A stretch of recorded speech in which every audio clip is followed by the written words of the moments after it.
My name is Sophie Perez. I was 45 the autumn I stopped pretending. The number sits curiously in my mouth. Not old, not young, just worn enough to have learned how to forgive small cruelties.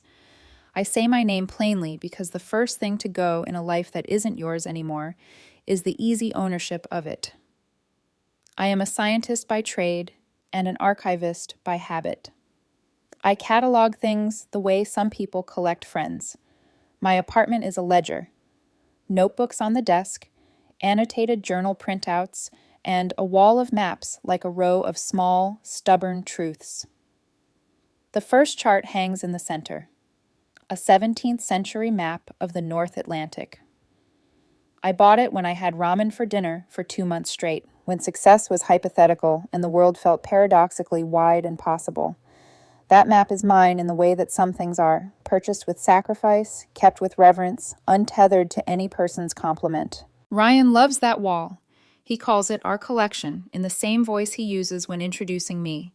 This is Sophie, my partner, as if the smallness of the phrase could encase the complexity of me. He is good at introductions. He is, by habit and by design, excellent at making rooms light up. Ryan Jones has the kind of laugh that rearranges a group into an audience. He keeps a perfect tan, tailors his jackets until they feel like second skin, and knows which friend will clap loudest at the right second. He has always needed spectacle. Spectacle returns the favor by making him essential. The rehearsal notes landed in my inbox like a stray seed. Subject, reunion, final prep. Arrival, 6:30 p.m., sharp.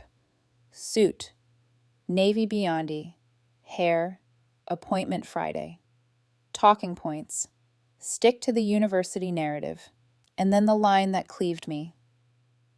Sophie, this is important. Don't embarrass me at the reunion. When my old friends speak to you, be charming. Laugh at their jokes. Act grateful I chose you. I read those 5 words 3 times. Act grateful. I chose you, not I love you, not I appreciate you. A directive, an instruction manual for how my life was to be performed that evening. The smaller things matter more than you think. The domestic phrasing, the tone of ownership in I chose you. The line sat in my chest, a pebble that would not be swallowed. For 20 years, we had been a duet in which my melody was never allowed anything but a harmony.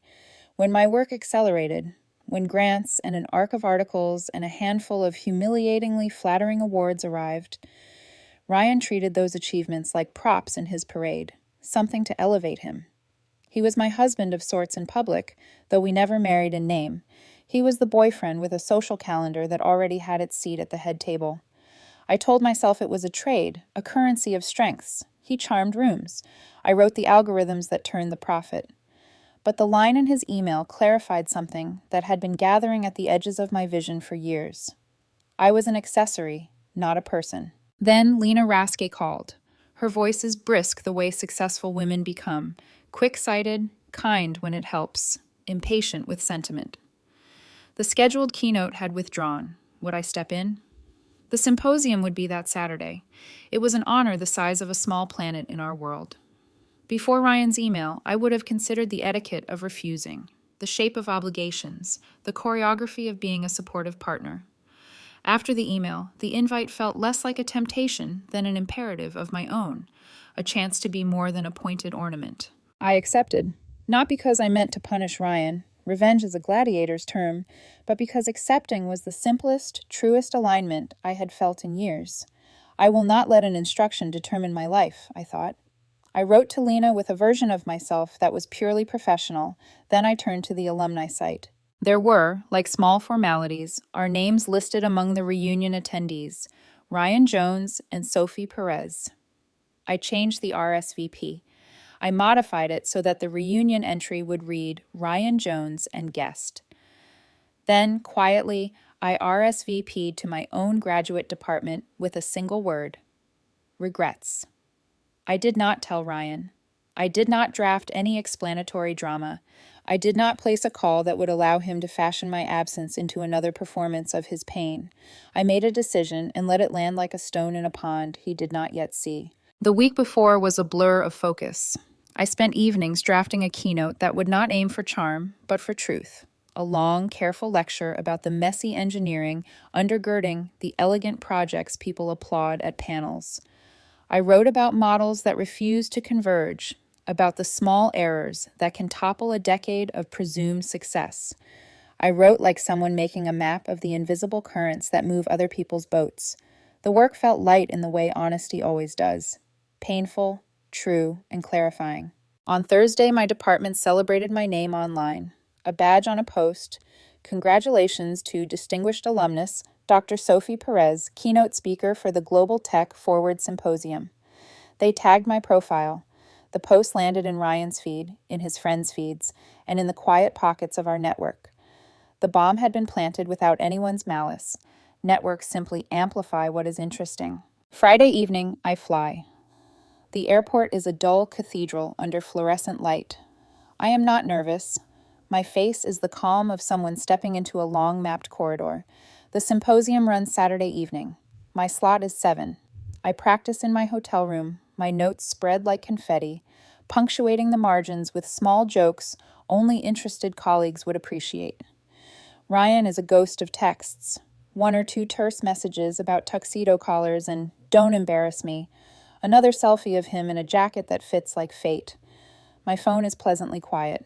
The keynote is 2 hours of close thinking. There are 2,000 people, and I do not try to be charming. I try only to be right. I do not need to manufacture laughter. The audience receives the logic as if it were weather. That evening is not a triumph in the way tabloids would advertise it. It is a quiet, terrible joy. Recognition from peers who understand the grammar of my sentences. When the applause finally comes, it is both thunder and a benediction. I return to my hotel room at nearly 10 p.m., drained but steadied. My phone lights up like a small, angry sun. 32 missed calls, 20 texts. The first 2 are from Ryan. The rest cascade. His sister's insistences, then Ryan's mother Eleanor leaving a single voicemail that sounds like a brittle coo. A chronological record of an implosion I did not intend to build. 6:45 p.m. Ryan running a few minutes late. Save me a glass of champagne. 7:10 p.m. Where are you? I'm here. People are asking. 7:30 p.m. Ryan. Sophie. This isn't funny. I'm at our table. It says Ryan Jones and guest. Why? 7:45 p.m. Someone showed me your department's post. You're speaking somewhere else tonight. Tell me this is a joke. 8:15 p.m. My entire table is asking where my partner is.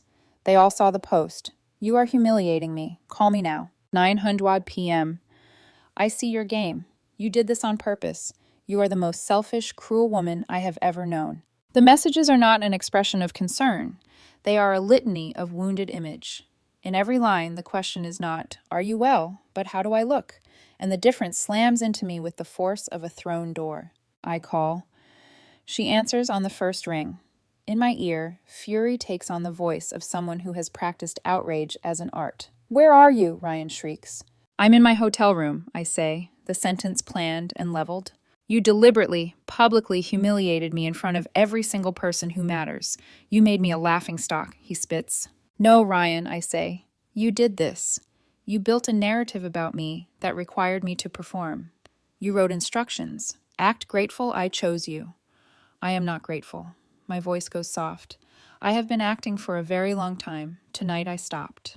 When he tries to turn it to a story about my selfishness, about how I need to fix this, put out a statement, apologize, I say simply, "I will not lie for the sake of your image. I gave the most important speech of my career. I will not trade truth for theatrics." There is a pause, and in that pause, a whole life changes its axis. If performance was the air between us, then honesty, however brutal, is the vacuum that follows, impossible to inhabit for both of us at once. I hang up. Outside the hotel window, a neon sign glares indifferent to the small disasters of human beings. Inside, for the first time in years, I feel an odd clarity, a cold, clean place where the fog used to be. The map wall back home, the ramen-scarred sacrifice, the quiet nights editing code and chapters, all of that feels, in an instant, like a truth that is finally allowed to breathe. I am not a dramatist. I do not plan a rupture as a performance. But walking into uncharted water is often the only way to see the shoreline that has been waiting the whole time. I will fly home tomorrow. We will talk, or we will not. Either way, tonight I climb into a little bed in a nondescript hotel and sleep as a woman who has said no to a script she never auditioned for. The flight home is quiet, a gray corridor over clouds. The seatbelt sign dings, and I feel none of the nerves I might have expected. In my mind, I am drafting a conversation I am not sure I will have with Ryan. One thing is clear. I am no longer playing the part he has written for me. That life, the polite nods, the laughter at jokes I do not find funny, the act of being grateful, is over. Landing is a descent not only through air, but through tension, as though the house itself waits to see if I will slip back into old roles. At the driveway, Eleanor's car is parked behind Ryan's. Of course. The ambush is quiet, domestic, but strategic. I step inside, and the formal living room is a tableau of accusation. Ryan on the sofa, face pale. Eleanor standing near the fireplace, arms folded, a century of judgment etched into her posture. Sophie, Eleanor begins, measured and cold. I have never witnessed such a calculated act of public cruelty. Ryan is devastated. I set my briefcase down and meet her gaze. Eleanor, I say evenly, this is a conversation Ryan and I will have alone.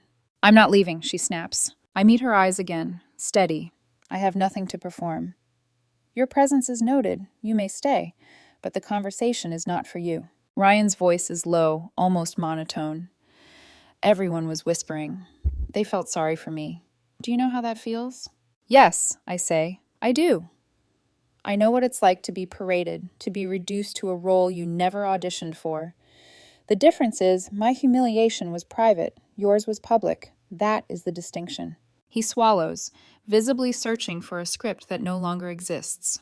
I've worked my entire life to build our reputation, he insists, and you destroyed it in one night. I step closer, careful not to raise my voice. When you found out I wasn't at the reunion, did you ever once wonder if I was okay, or did you go straight to how it made you look? His silence is confirmation. He was never worried about me. He was worried about image. I was concerned, he finally mutters, as if saying the words makes them true. I was so worried you might be having a breakdown that I called your office. Catherine said you sounded unstable. I told her to cancel your travel immediately.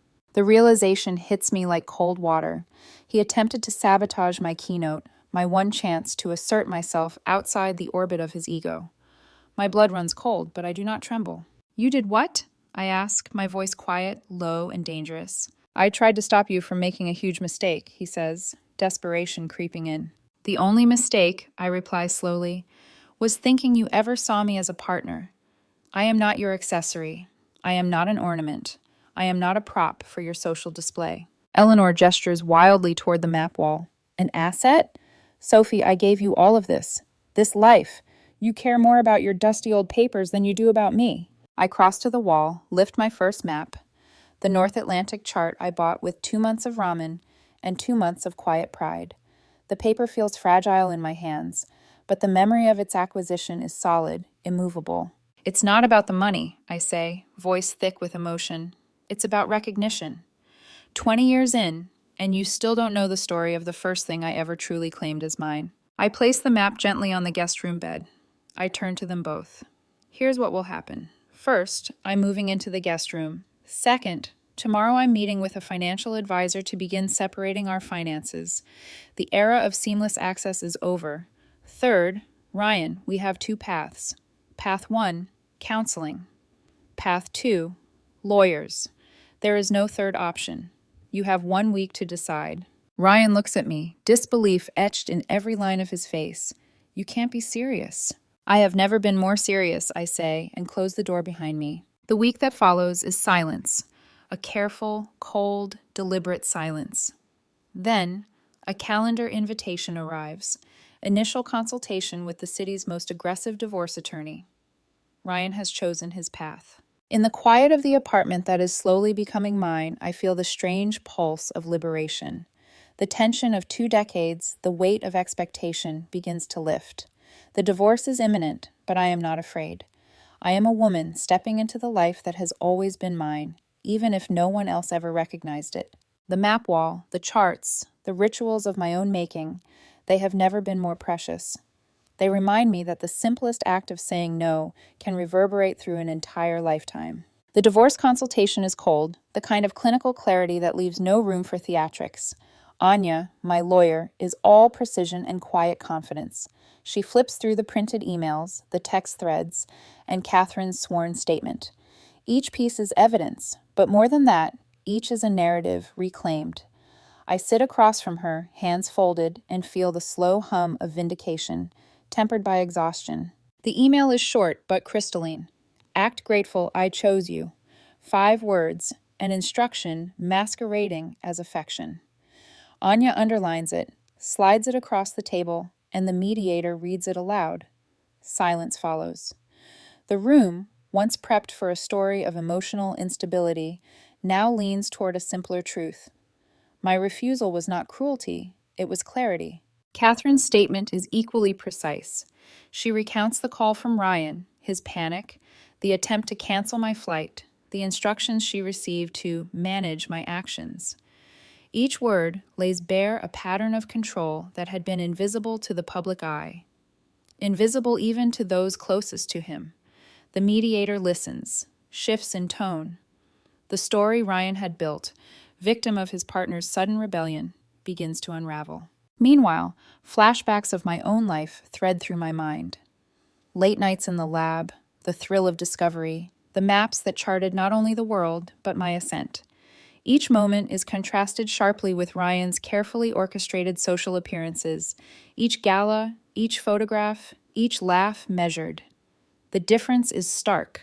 My achievements are real. His are performative. We move through mediation like chess players.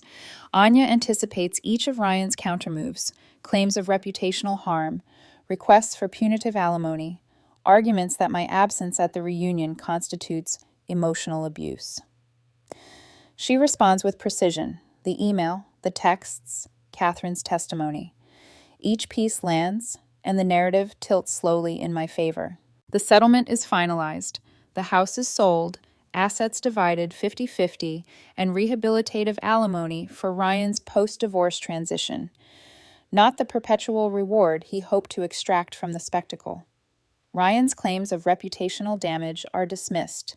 The mediator is unmoved by theatrical displays of hurt. I feel no joy in his disappointment. I feel only the quiet confirmation of justice, of truth recognized. Meanwhile, Ryan confronts reality outside the mediation room, the small condominium, the erosion of his social circle, the thinning of the applause he once took for granted. Each is a consequence of choices he made.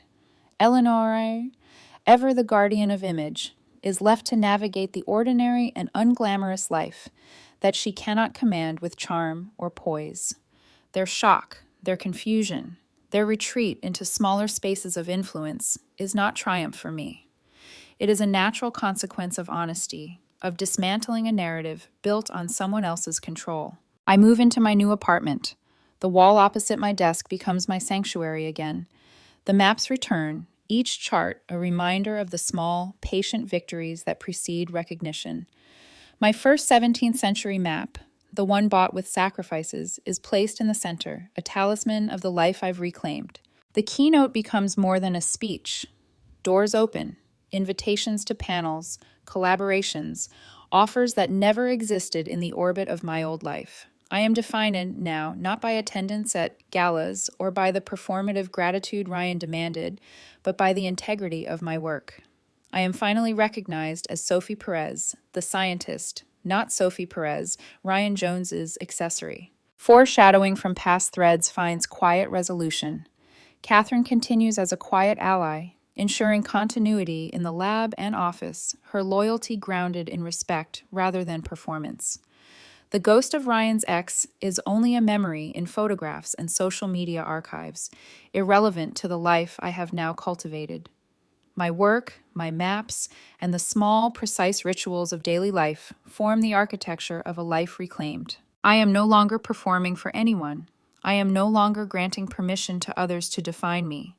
And that, I realize with a deep, sustained breath, is the most profound victory of all. 8 months have passed since the divorce was finalized. The silence of my new apartment is a luxury I never knew I craved. No dinners, no rehearsed smiles, no curated appearances. Just my work, my maps, and the steady rhythm of days shaped by my own choices. Ryan's world has contracted. The condominium is smaller, the social invitations fewer, and the protective shell he built over 2 decades has cracks that are impossible to hide. His mother, Eleanor, remains a constant, hovering reminder that life is not always kind to those who rely solely on appearance. Yet I do not watch from a place of gloating. I observe from a place of clarity. The quiet after the storm is mine, not his. The keynote I delivered months ago has become a touchstone. Invitations to speak, consult, and collaborate flood in, opportunities I might have ignored if I were still performing for someone else. Each message, each request, is a subtle affirmation that my work matters on its own, separate from the shadow of a controlling partner. I am recognized, respected, and, most importantly, unbound. Yet the true triumph is quieter. It is not in headlines or accolades, but in the reclamation of my story. The maps on my wall, the lab where I spend hours immersed in research, the friends and colleagues who engage with me for who I am, all of it is proof that life can be rebuilt from authenticity. Each day, I wake knowing that no one can dictate my worth or my narrative again. Occasionally, memories of Ryan and the reunion surface, the humiliation, the instructions, the cold precision of that email. They no longer sting. They serve as markers, reminders of how close I once was to being trapped in someone else's story, and how decisively I chose to step away. I visit the map wall often. My first 17th century North Atlantic chart remains in the center. It is fragile, yes, but it is enduring, like the quiet resilience I have cultivated. Each line, each coastline, each carefully plotted island is a testament to patience, to courage, and to the reclamation of self. I no longer need to plan, perform, or calculate appearances. I am Sophie Perez, scientist, strategist, survivor. The revenge I never consciously sought, the act of reclaiming my life and refusing to perform, has been the most satisfying consequence of all. Life is not flashy, not filled with social victories or hollow applause. It is real, it is mine, and it is enough. The quiet, the maps, the work, these are my companions. The narrative that once trapped me in obligation and performance has dissolved, leaving only authenticity. I am finally, unmistakably free. Boring.